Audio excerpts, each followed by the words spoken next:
Niwapo hongera sana wale waliofanikiwa kutoa tuzo mbalimbali katika mashindano mlioshiriki. Hii inaashiria kwamba mlitia bidii zaidi kwenye mashindano kuliko wenzenu.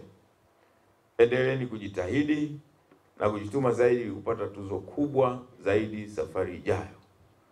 Katika jeshi letu, michezo ni kazi kama zilivyo kazi nyinginezo.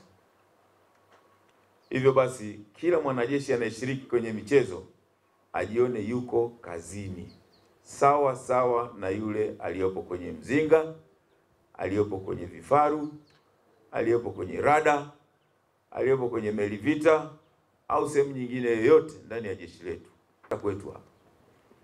Kwa hiyo nataka niwaambie tu kwamba jeshi ni sehemu mahususi sana ya kulipaisha taifa letu kwenye upande wa michezo kama ilivyokuwa zamani. Wote mtakumbuka miaka ya zamani, wengi wa wanariadha wazuri walikuwa wanatokea jeshini, lakini pia hata mabondia walikuwa wanatokea jeshini.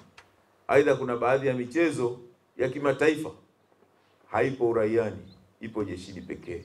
Tumeshapata uwanja mzuri kwa ajili ya beach soccer pale Mbweni.